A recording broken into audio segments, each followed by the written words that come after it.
하나님 말씀 보겠습니다. 누가복음 16장 19절에서 25절까지 말씀 보겠습니다. 누가복음 16장 19절에서 25절까지 말씀입니다. 한 절씩 교독하도록 하겠습니다.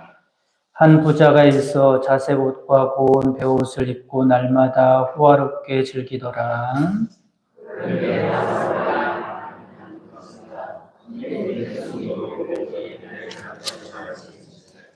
그 부자의 상에서 떨어지는 것으로 배불리려 하며 심지어 개들이 와서 그 헌대를 핥더라.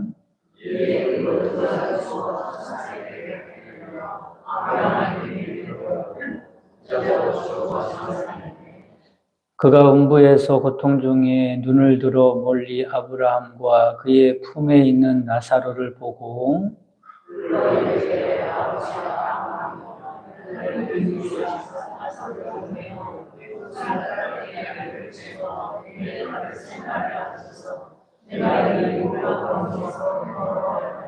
같이 보겠습니다.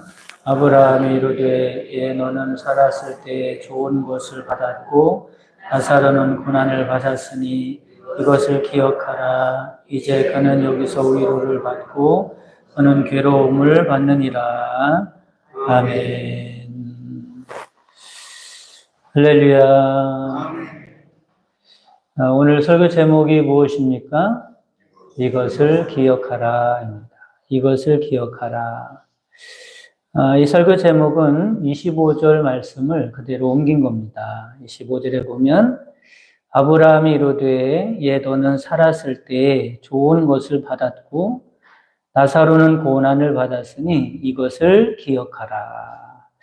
이것을 기억하라는 겁니다. 네가 살았을 때 어떻게 살았는지 기억하라는 거지. 거기에 따라서 이제 그는 여기서 위로를 받고 너는 괴로움을 받느니라 말씀합니다. 이 말씀에서 기억하라는 말은 생각하라는 거죠. 여러분 사람은요 생각하는 존재입니다. 생각하며 살아가야죠. 또 기억하라는 말씀은 잊지 말라 이런 말씀입니다. 특별히 지금 이렇게 된 것은 네가 지옥에 온 것은 음부에 떨어진 것은 또는 천국에 간 것은 기억하라는 겁니다. 뭘 기억하라는 거예요? 인생을 살아갔을 때, 이 땅에 살 때 어떻게 살았는지를 기억하라라고 하는 겁니다.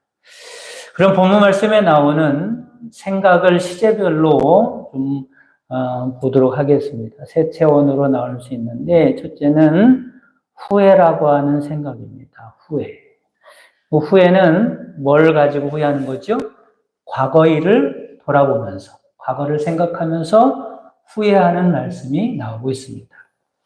시간이 다 지난 다음에 뒤를 돌아보면서 생각을 하죠.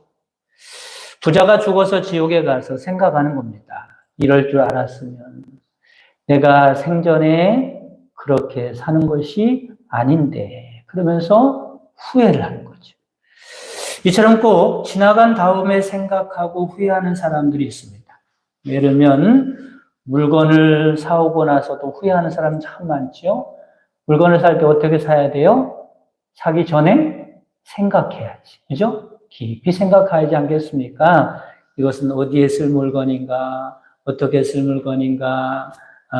그러면서 또 다른 물건과 비교도 하고. 이게 생각을 잘 깊이 하면서 물건을 사와야 그래야 후회하지 않습니다. 인생도 마찬가지랍니다. 별 생각 없이 내 마음대로, 내키는 대로, 되는 대로 살다가는 어떻게 된다는 말씀을 하고 있는 거예요? 후회하게 될 것이다. 이렇게 말씀을 하고 있는 겁니다.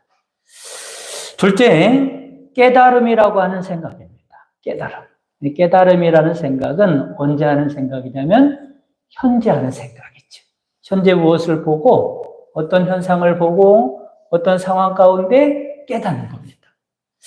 깨달음이라고 하는 생각은 현재 하는 것이죠. 또 거기에 행복이 있습니다. 의미를 삶 가운데 찾아내고 기뻐하는 겁니다. 후회가 되기 전에, 그렇죠? 어떤 일이 있을 때 나중에 후회가 되기 전에 깨달은 거예요. 깨닫고 새로운 삶을 살아가는 겁니다. 이 현재라고 하는 것은 미래를 바꿀 수 있는, 아예 인생을 바꿀 수 있는 전환점이 되죠. 여러분, 깨달음이 있기를 간절히 바랍니다. 하나님의 말씀을 들으면서도 깨닫고요. 또 어떤 상황 가운데서도 깨닫고요. 하나님의 뜻이 어디 있는가 깨달으며 살아갈 수 있는 여러분 되시기를 간절히 바랍니다. 어떤 목사님이 탄광촌에 방문하게 됐어요. 깊은 갱도 속에 들어가서 탄을 캐는 한 광부를 만나게 됩니다. 그 광부는 석탄으로 얼굴이 더러워져 있었어요. 목사님이 말합니다. 이렇게 위로를 하죠. 숨쉬기도 어렵고 지저분한 깊은 갱도에서 일을 하시니 얼마나 고생이 많습니까? 얼마나 수고가 많습니까? 이렇게 위로를 했습니다. 보통 그렇게 위로할 수 있겠죠. 그랬더니 광부가 이렇게 말을 합니다.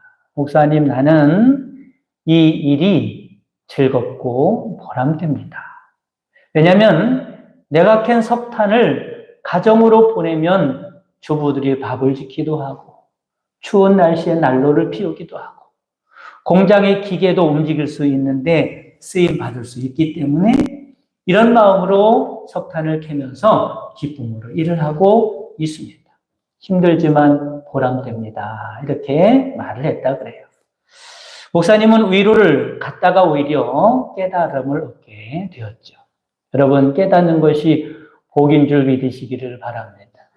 지금 무엇을 깨닫느냐에 따라서 미래가 결정되는 거지. 지금 무엇을 깨닫느냐에 따라서 하나님 앞에 갔을 때 삶이 바뀌게 되는 것입니다. 셋째 생각은 미래에 대한 생각이죠. 전망입니다. 앞으로 어떻게 될 것인가 생각하고 살으라는 겁니다. 앞으로 내가 이렇게 살다가는 내 인생이 어떻게 될 것인가 기억하라는 거예요. 생각하라는 거예요. 지금의 삶이 앞으로 어떤 결과를 낳을 것인가 생각 없이 살지 말고 생각을 하라는 말씀을 하고 있는 거예요. 미래는 그냥 주어지는 것이 아닙니다. 현재 심은 씨의 결실이 바로 미래인 거죠. 이런 차원에서 오늘 말씀을 보기 바랍니다. 부자와 또 거지 나사로가 있었습니다. 부자는 날마다 어떻게 살았어요? 향락을 즐기면서 살았습니다. 우리도 그렇게 살고 싶죠? 향락을 즐기면서. 요즘으로 말하면 날마다 호화로운 옷을 입고 파티를 즐기고 먹고 마시고 날마다 여가를 즐기면서 살아가는 거예요. 그냥 돈이 많으니까. 그런데 그 집 앞에 누가 있었다고 말씀해요? 거지 한 사람이 있었다고 말하는데 이름은 나사로입니다. 그는 잘 먹지도 못했죠. 더군다나 몸이 아팠어요. 상처가 있어서 개들이 와서 핥았다고 말하니 그 인생이 얼마나 비참하게 너무나 비참한 삶을 살았던 사람이죠. 그런데 예수님께서 본문을 통해서 무엇을 생각하라고 말씀하는 것일까? 첫째는 둘 다 어떻게 됐어요? 죽었다 말씀하죠? 죽었다. 이것을 생각하라는 겁니다. 부자로 살아도 결국 죽는 것이고 또 거지로 살아도 죽는다는 말이죠. 잘 살아도 죽고 못 살아도 죽는다. 죽는다는 것을 생각하라는 말씀을 하고 있는 겁니다. 왜 죽음을 생각하라고 말씀하냐는 거면은 인생이란 결국 죽음이라는 허무함으로 끝나는 것이라는 것을 잊지 말라는 거예요. 그러므로 인생을 잘 사나 못 사나 호화롭게 사나 고생하며 살아가나 그렇게 그런 것이 중요한 것이 아니라는 겁니다. 여러분, 그렇다고 해서 인생 허무주의에 빠지라 이런 말이 아니에요. 인생은 뭐 어떻게 살아도 이제 죽을 인생이니 아무것도 아니다. 이렇게 허무주의에 빠지라는 말씀이 아니죠. 아무렇게나 살라는 말씀도 아닙니다. 뭐냐면 우리들이 살고 있는 그 삶의 모습보다도 지금 중요하게 여기고 살아가고 있는 그 중요한 것보다도 더 중요한 것이 있다는 말씀을 하고 있는 거예요. 물론 부자로 살아가는 것도 중요하고 호화롭게 살아가는 것도 중요하고 세상에 중요한 게 참 많지만 그런 것보다 정말로 중요한 것이 있다는 말씀을 하고 있는 겁니다. 둘 다 죽었다는 것을 기억하라. 두 번째는 그 다음 기억해야 할 것은 뭐냐면 누구나 하나님 앞에 서게 된다라고 하는 거죠. 따라 보겠습니다. 하나님 앞에 서게 된다. 하나님 앞에 서게 된다. 누가 하나님 앞에 서게 돼요? 저와 여러분이겠죠? 하나님 앞에 서게 된다는 겁니다. 하나님 앞에 서서 뭐하나? 하나님께 살아왔던 인생을 평가받고 심판받게 된다는 겁니다. 그것이 중요하죠. 그리고 영원한 삶이 결정된다는 것. 이것을 기억하고 살아라는 것. 그러니 지금 나의 삶은, 나의 인생은 하나님 앞에 서게 될 인생이라는 겁니다. 하나님께 평가를 받을 삶이라는 겁니다. 그런데 부자로 살았는가? 아니면 가난하게 살았는가? 고생하며 살았는가? 호화롭게 살았는가? 라고 하는 것은 어떻다는 거예요? 하나님 앞에서 그리 크게 중요하지 않다는 거예요. 어떤 철학자가 이런 말을 했어요. 지옥과 천당은 반드시 있어야 한다. 있다 없다 시비에 앞서서 반드시 있어야 한다. 왜 이런 말을 했을까요? 여러분, 천국과 지옥이 없다면 이 세상에 살아가는 사람들이 얼마나 엉망으로 살아가겠어요? 얼마나 자기 마음대로 살아가겠어요? 얼마나 죄를 많이 짓고 살아가겠습니까? 하나님의 공의는 무너지고 말 것입니다. 그러니 그것이 있다 없다 시시비비를 가리기 이전에 정말로 천당과 지옥은 있어야만 한다고 그렇게 강조했습니다. 똑같은 말로 우리는 누구 앞에 서야 돼요? 하나님 앞에 서야 돼요. 하나님의 심판은 분명히 있는 줄 믿으시기를 바랍니다. 세 번째, 오늘 본문의 주제가 되는 말씀이 나오고 있어요. 무엇으로 우리가 평가를 받게 될 것인가? 지금까지 제가 말씀을 드렸는데 우리의 삶 가운데 중요한 게 많지만 그보다 더 중요한 게 있다. 그게 뭐예요? 하나님 앞에 가서 무엇을 가지고 평가를 받을 것인가? 무엇을 통해서 심판을 받을 것인가? 어떻게 살아야 하나님이 잘 살았다고 인정하시고 칭찬할 것인가? 라고 하는 거죠. 그게 정말로 중요한 거. 이 평가의 기준이 무엇일까? 기준은 오직 하나입니다. 그게 뭐냐면 긍휼이 있느냐 없느냐 있죠.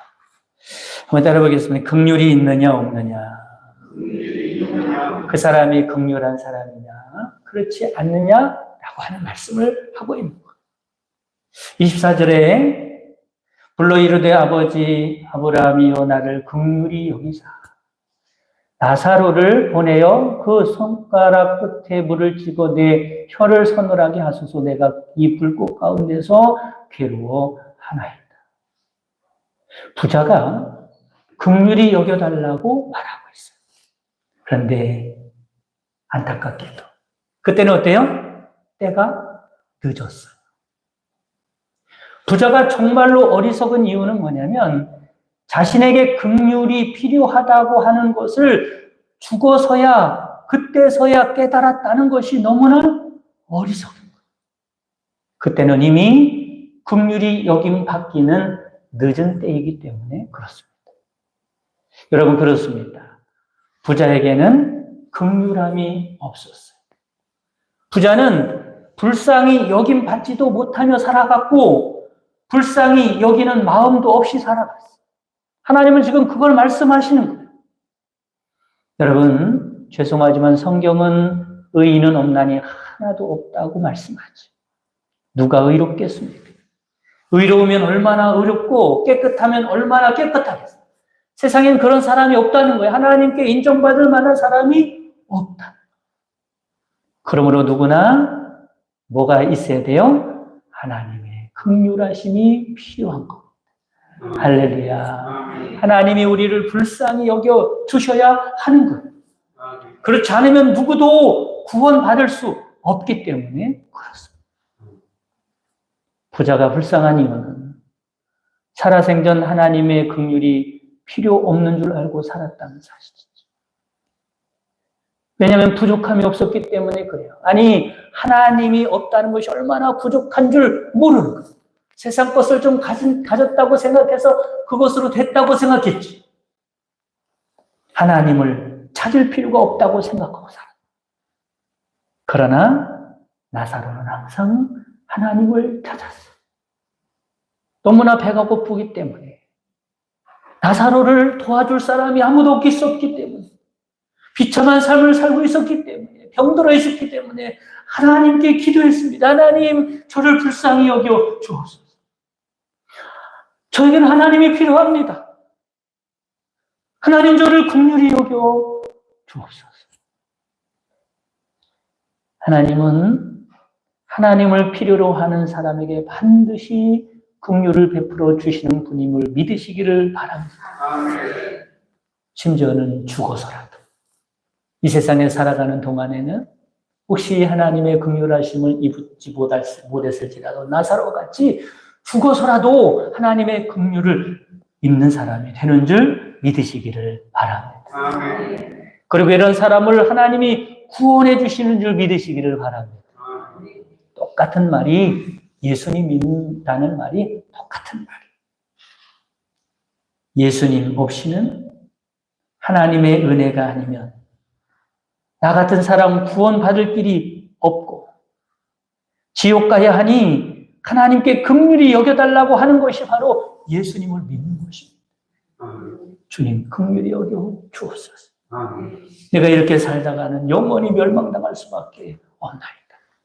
그걸 아는 사람들이 예수님 믿는 사람들. 긍휼이라는 말은 성경 원어로 헬라어로 보면 엘레오스라고 한답니다. 이 단어는 어떤 상태냐면 비참한 처지에 있는 인간에 대한 동정을 말하는 거예요. 비참한 처지에 있는, 누가 그래요? 내가 그렇지. 내가 구원받지 못했다면, 죄로 인해서, 그리고 나의 인생은 비참한 인생이 될 수밖에 없는 겁니다. 이것을 마음속으로 느끼는 거예요. 동정하는 거지. 불쌍히 여기는 거예요. 그리고 감정적인 데서 끝나지 않고 실제로 고통을 제거해주는 행동까지 포함해서 그것을 긍휼이라고 합니다.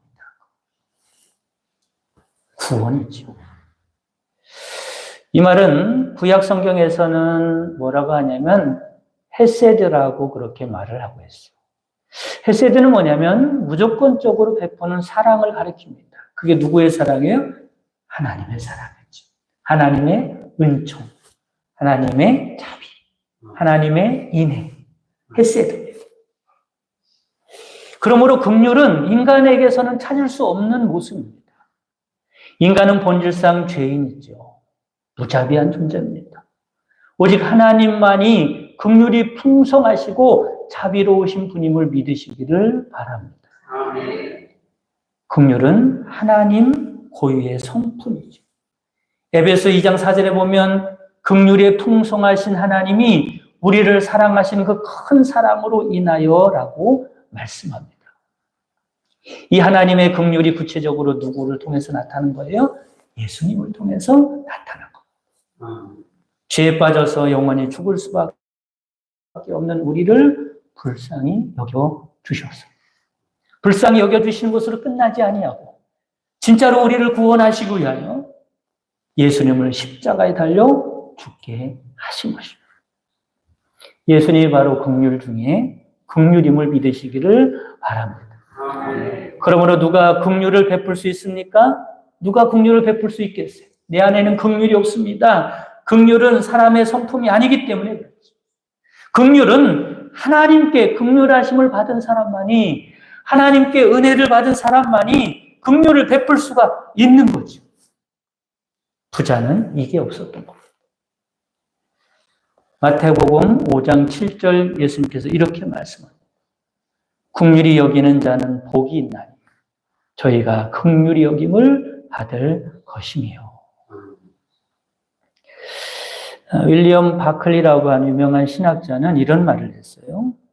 예수님이 생각하는 죄는 오직 하나이다. 예수님께서 생각하시는 죄는 오직 하나라는 거예요. 그게 뭐냐면 긍휼이다.